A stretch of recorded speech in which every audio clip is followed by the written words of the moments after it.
Have you ever believed that a single moment could shatter everything you thought was peaceful? Imagine living with the perfect wife, a family admired by everyone around you, every day passing by smoothly until fate places in your hands a filthy secret hidden for years. My name is Michael, and in the blink of an eye, my happy home became a stage for the ultimate betrayal. A small, dusty USB, quietly tucked away in the attic, plunged me into a nightmare. Horrifying footage.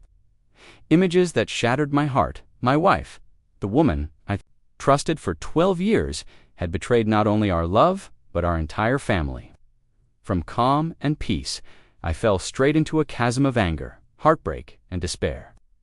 The truth revealed was so brutal, you'd want to look away, but you simply can't. What would you do if you found out your life was just a tragic play, and you were nothing but a discarded supporting role? When every belief and every beautiful memory turns into a knife stabbing your own soul, tonight, join me on a journey, confronting the harshest truth to find out if, in the depths of pain and loss, I can still stand to protect my children through the storm. This story is not just about tears, it's a breathless battle between trust and doubt, love and hate, breaking down and rising stronger. Before we begin, drop a comment and tell us which city you're watching from. Enjoy the video. They say every perfect family has secrets, hidden cracks behind the polished smiles, and picture-perfect moments. If you looked at us from the outside, you'd find a family right out of a suburban dream. My name is Michael. I work from home as a software engineer, the kind of dad who makes pancakes for breakfast and volunteers for every school science fair. My wife Sarah was radiant, magnetic, the mom every PTA wished they had, the neighbor everyone trusted with their spare house key. Our kids, Jake and Emma, were kind, polite, always getting Student of the Month and making us proud. Friends envied us. At backyard barbecues, they'd nudge me and whisper, "You know you hit the lottery, right?" The truth. Sometimes I believed it.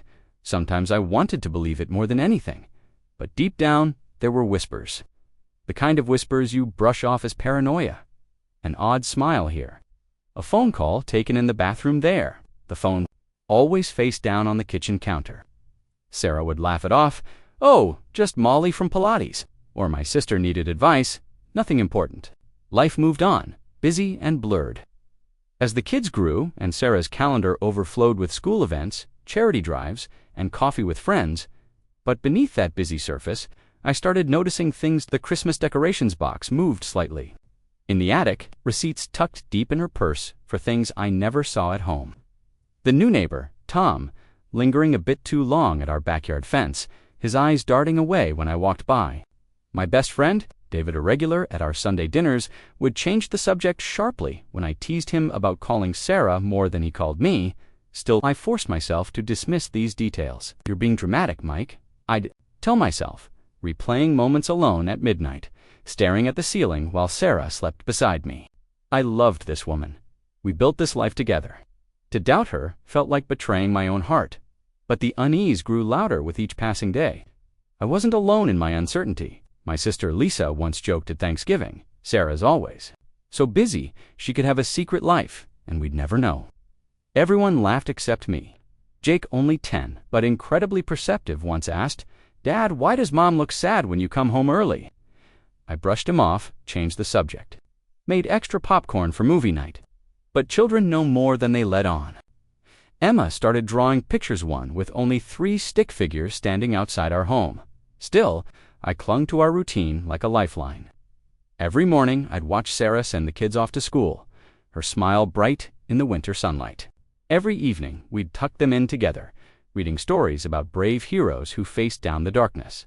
All the while, shadows crept along the edge of our lives. Looking back, sometimes I wondered, did I see the warning signs and choose to look away? Or was I truly blinded by love and hope? Maybe both, because the most painful truth is that we only see what we're willing to accept until the evidence refuses to be ignored. And so, there we were, a family brilliantly lit on the outside, trembling just beneath the surface. The stage was set. Everything was about to come undone. Not with a bang, but with the subtle shift of a box in the attic, and a secret no one was meant to find. As I led us into what seemed to be another ordinary December. I didn't know the smallest tremor was about to split my world apart. The discovery of the USB when the thin veneer of perfection finally cracks. And the real story begins the day I found the USB. I told myself it was just another errand, another Christmas tradition. Emma wanted to hang the glass angel ornaments. Jake was already negotiating extra hot chocolate, and Sarah was bustling in the kitchen, her laughter echoing off the walls. On the surface, it was a scene of perfect domestic bliss. But as I pulled down the attic ladder, the air seemed denser, the dust heavier. A single, unmarked box, half buried beneath old photo albums, caught my eye. At first it seemed harmless, a tangle of childhood jewelry, faded letters, a stack of unused holiday cards. But then my fingers closed around something starkly out of place, a glossy black USB drive carefully wrapped in tissue, taped along the edges as if it were a hidden relic. My heart stuttered. Had Sarah hidden Christmas gifts? Or was this what my subconscious had been dreading all along, proof that the fault lines beneath our happy facade were very, very real? I didn't even wait. While the house echoed with laughter, I locked myself in my home office, hands trembling as I connected the drive. The login window flashed. For a second, I hesitated, a desperate urge to close it and return to denial. But curiosity hurt, and a growing sense of dread pushed me forward. File after file. Videos, photos, emails, labeled by year, by place, 2019 _ bedroom, 2020 _ guest room, hotel _ room _ 3. At first, confusion, then all at once, icy clarity. Faces leaped out. One was Tom, our new neighbor, awkwardly smiling at our barbecue last summer. Another, David, my best friend, the same man who'd once comforted me through my dad's funeral. The pit in my stomach grew heavier with each click. Some videos were filmed in our living room, Emma's artwork hanging innocently in the background. A quiet sob pressed at my throat. I wanted to scream, to throw the computer through the window. My love, my trust sold, exploited, documented with the cold calculation of a stranger. Worse yet, some images bore watermarks her secret life wasn't just private betrayal. It was public, monetized, systematic. I was living with someone who wore two faces flawlessly, and suddenly I didn't recognize either one. I spiraled, grief collided with fury. How could Sarah do this to us? Was I so blind? Every memory warped to Jake's shy smile, Emma's giggle on Christmas morning, Sarah's soft "I love you" in the dark. All of it stained now. Every moment doubted. I hated her, longed for her, pitied the woman I thought I knew, desperate for control as the pain gnawed at me that day. I barely noticed when Sarah called to say she and the kids were heading to her sister's, her voice, so bright, so normal, echoed in my mind, a reminder of how icily a lie can sound like love. The hours blurred together. I copied the USB, documenting everything, each secret. A scalpel opening old wounds. Paranoia spilled over. What if my kids had seen this before? What if everyone else already knew? In the storm, I found myself reliving memories.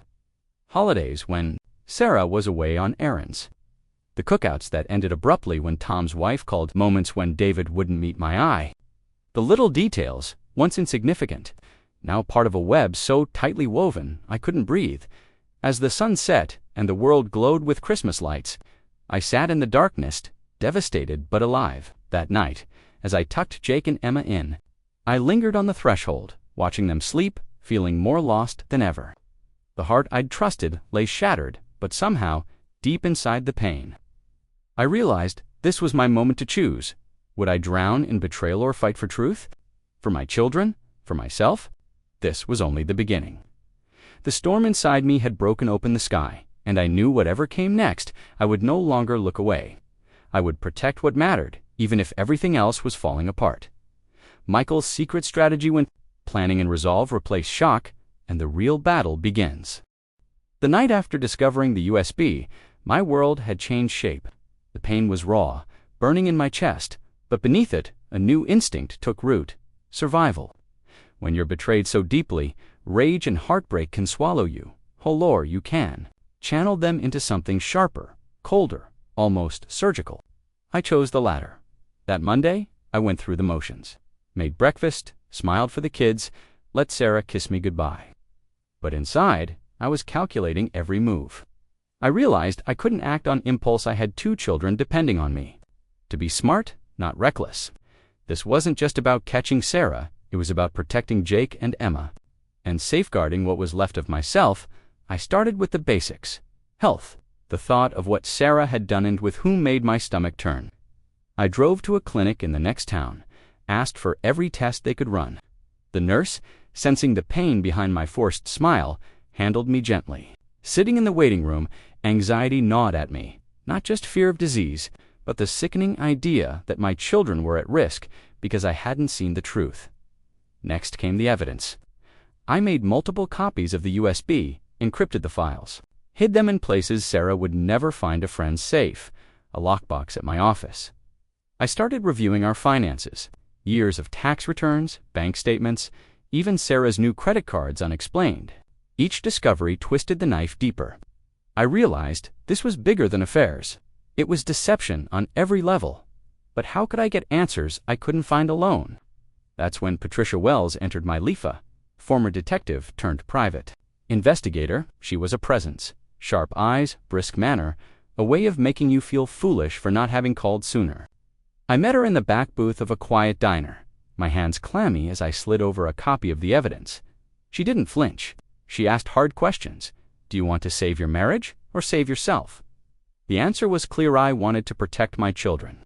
Patricia took charge. She mapped out a plan, track Sarah's digital footprints, verify the men's identities, establish if laws had been broken. Her calm certainty was a lifeline as I was sinking.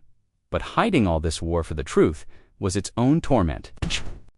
Day, I played my role. I joked with the kids, chatted with neighbors. David, my friend, tried to reconnect, but I kept my distance, anger boiling just beneath my polite surface. There were moments Sarah humming in the kitchen, Emma running to me with a new painting when it seemed easier to keep things as they were. But I couldn't look at Sarah's face without remembering those images. I kept my mask on, held my tongue, documented every interaction. The strain was nearly unbearable. Some nights, I sat in the dark, replaying what ifs. Should I confront Sarah? Tell my parents? Move out? Each possibility brought more pain, more risk for the kids. My sister, Lisa, noticed the change. She called after Jake's soccer game, voice soft but urgent. Mike, you're not okay. Are you in trouble? I wanted to tell her everything, to spill the secrets crushing me. But I was afraid that saying it aloud would make it even more real. Patricia's first findings hit like aftershocks. 7 men identified, one of them, the neighbor, Tom, already under suspicion by his wife. Sarah's online activities were profitable. She'd set up secret bank accounts, preparing for a future I was never meant to be part of. Worse, Patricia discovered Sarah was planning a new rendezvous while the kids and I would be away for the holidays. Every new detail was salt in the wound. But strangely, clarity brought a measure of strength. I was transforming, becoming someone I hardly recognized. More vigilant, less forgiving, obsessed, but methodical. It was survival. Through all of this, Jake and Emma felt the tension kids always do. Emma clung to me more often, asking if I'd be home for dinner. Jake sat alone in his room, headphones blocking out the world. I ached to shield them, to protect their innocence for just a little longer, but there was no going back. The perfect life was gone, replaced by a single resolve. I would not let Sarah rewrite this story. I would not let my children's future be decided by secrets and lies. And so, as Patricia gathered her final evidence and the cracks in our family widened, I prepared for the next inevitable step, the collision course that would bring everything into the light, not just for me, but for everyone who'd ever loved or trusted her. The family confrontation when secrets explode and no one escapes. Unchanged. Christmas Eve arrived, like the final breath before a storm. For years, it had been our cherished tradition, both families crowding into our living room. Children in pajamas, the tree sparkling scents of cinnamon and pine twisting through the air. But this year, that familiar warmth felt tight around my chest, every laugh and loving glance like an echo from a different life. Inside, my mind raged a war of pain. I'd spent sleepless nights wrestling with one impossible question. Do I protect Sarah's secret for the children's sake, or do I rip away the mask so no one else would ever be deceived? In the end, I knew. I had to choose honesty, no matter how devastating the fallout. The house pulsed with anticipation as relatives arrived. My mother's gentle smile, my father-in-law's powerful presence, Lisa, my sister, giving me a searching look as she hugged her kids close. Even Tom, the neighbor, dropped by with a bottle of wine, his handshake awkward eyes avoiding mine. Sarah floated through the room, the perfect hostess, her laughter brittle at the edges.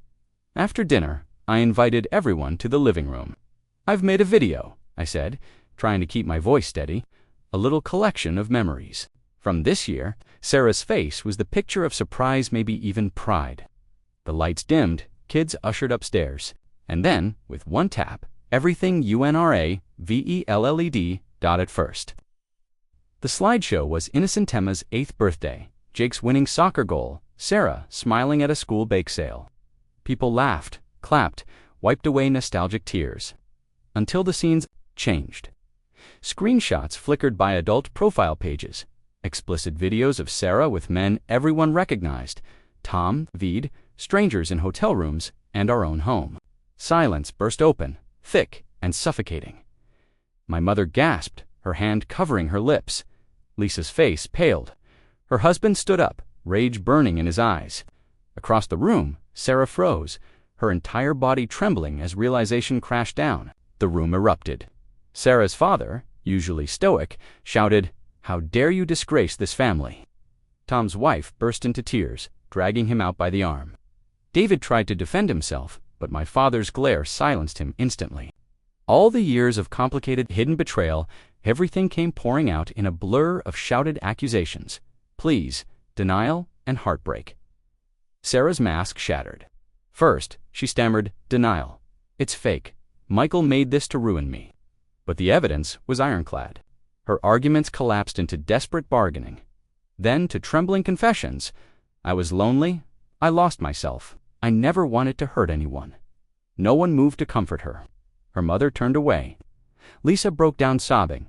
I stood in the center, battered by a whirlwind of emotions: fury, grief, relief, shame.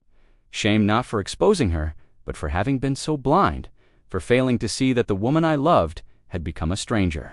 In that brutal public moment, I learned the true weight of betrayal, not just in a marriage, but in every bond that trusted Sarah. The fallout didn't end that night. Overnight, our story became suburban legend: neighbors whispering, friends. Unfriending families divided in loyalty or disgust. The men involved paid dearly. Tom's marriage fell apart. David's fiancée left him sobbing on the porch. Reputations appended in a blaze of scandal. But it was the children who suffered most. The day after, Emma clung to my side. Sensing the house's new emptiness, Jake retreated into silence, eyes hollow. I remembered Patricia's words: "Truth is painful, Michael, but lies destroy from the inside out." I finally understood still. Amid the ruin, there was an odd new clarity. I saw each family member as they really were: strong, flawed, vulnerable. My mother hugged me tighter than ever. Lisa called every night, worried but grateful for the truth. Even Sarah, broken by the exposure, began to face consequences and eventually, the first steps toward regret. There was no fairy tale closure, but as I watched my children play in the backyard days later, laughter slowly returning, I realized the old life wasn't worth mourning anymore. There could be healing, even after the worst kind of storm. And so, as the dust settled and the gossip faded, a new battle awaited: fighting for my children's well-being and for a future rooted in truth, not illusion. The custody battle and healing. When legal struggles and quiet acts of love shape a new path through the wreckage. The morning after the confrontation, my world was unrecognizable. Sarah was gone, her absence echoing in every silent hallway and half-packed suitcase. All that remained was the thick, choking haze of uncertainty. I woke Emma and Jake, trying to keep my voice steady, their eyes wide with confusion and hurt. "Mommy will be staying somewhere else for a while," I whispered, but there was no answer that could soften what came next. Grief ricocheted through our home, but there was no time to grieve, not yet. Within days, subpoenas arrived, meetings with lawyers filled every spare hour. My attorney, Thomas Brennan, whose calm was sharper than steel, became my only anchor. He made it clear, the evidence I had Sarah's secret accounts, her exploitation of our shared home, the emotional risk to our kids was rare leverage. But nothing would be easy. Family courts weren't built to heal broken hearts, only broken contracts. The proceedings were brutal. In court, Sarah sat across from me, no longer the woman I once loved, but a stranger shielded behind her own counselor. Her lawyer painted me as cold, eager to ruin her for a single mistake. Mine fought back, carefully laying bare each detail. The strangers she brought into our home, the risks she took with our children's safety, the lies about her finances. More than once, I caught my mother in the gallery, hands clasped so tightly, her knuckles blanched. Lisa sat beside her, eyes fierce with loyalty. Even David showed up once, wordlessly taking a seat in back, regret etched deep into his face. Tension filled every recess. There were moments I almost caved. When Sarah broke down, face streaked with remorse, pleading with the judge for a second chance. But then I'd remember Jake's silence, Emma's nightmares, and I'd force steel back into my spine. "You are fighting for them now," Thomas would remind me. "You're their only certainty." Still, guilt gnawed at me. Was I destroying what was left of their family? Was I any better than Sarah for exposing everything, especially in public?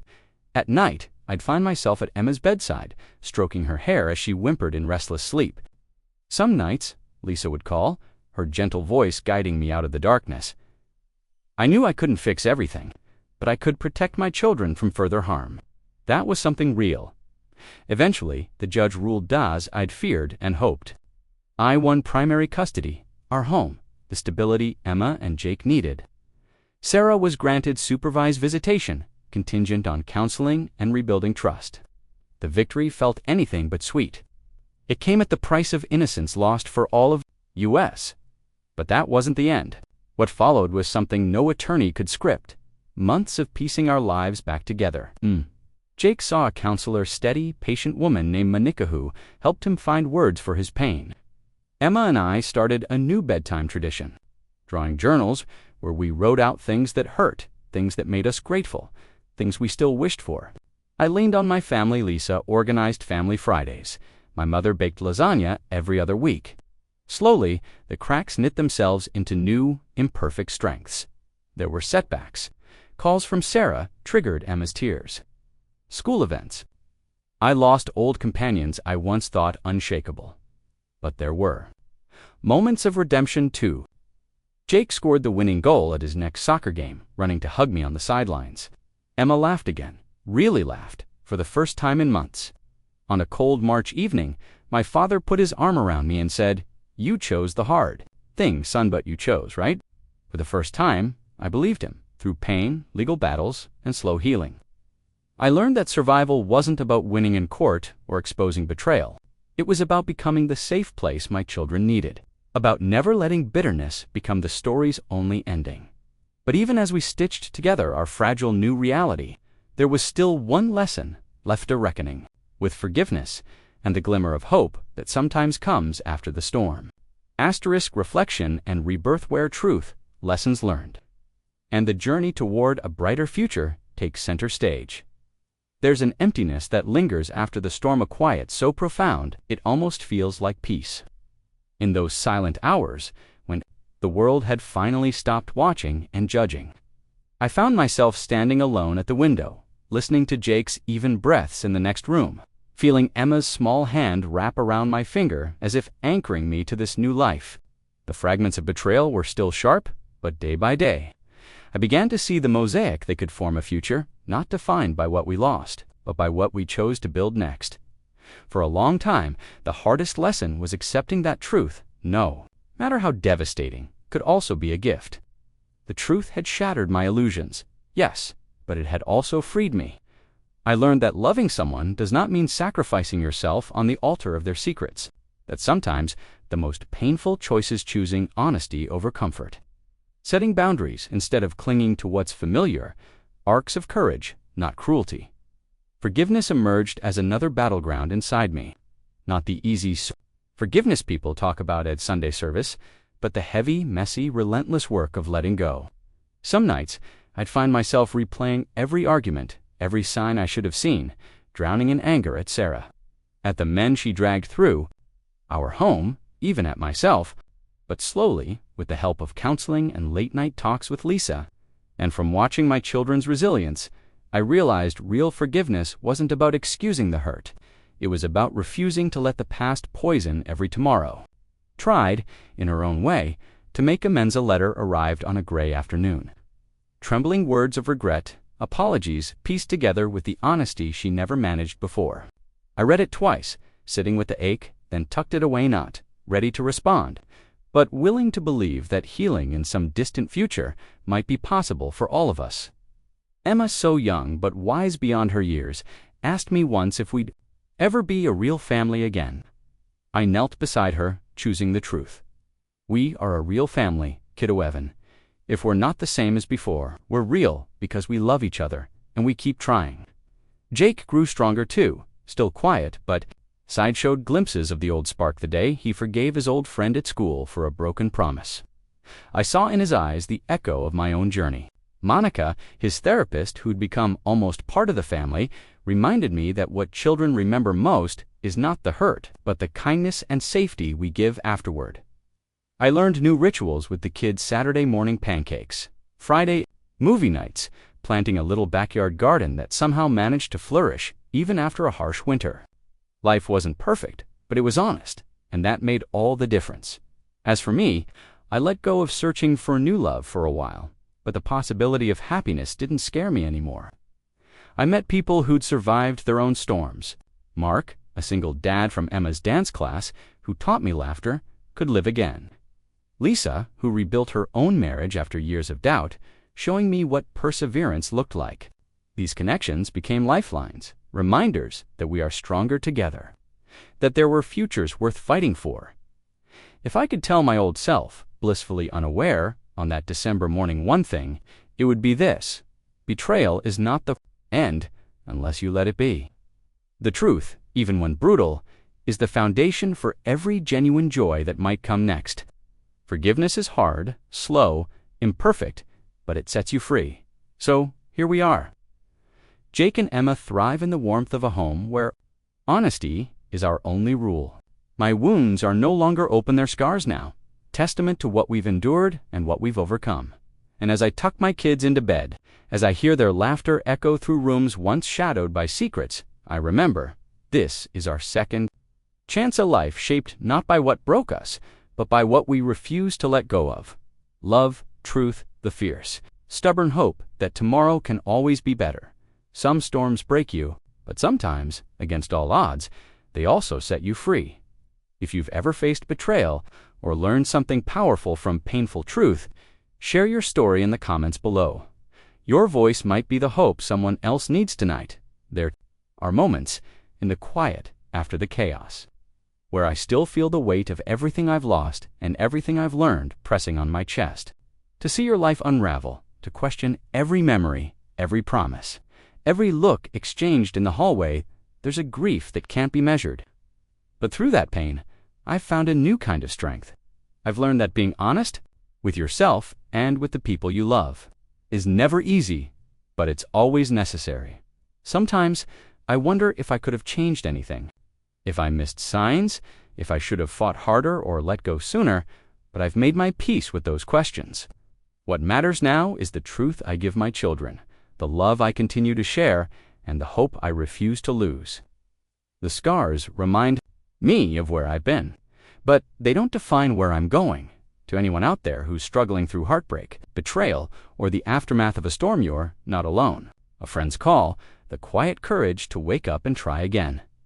Thank you, from the bottom of my heart, for spending your precious time with my story. Your support means more than I can say. I truly welcome your thoughts. Leave a comment, let me know how you're feeling, what you'd like to see next, or simply say hello. Your feedback helps this channel grow into a place where we heal, learn, and hope together. Take command, remember, even after the darkest nights, the light always returns.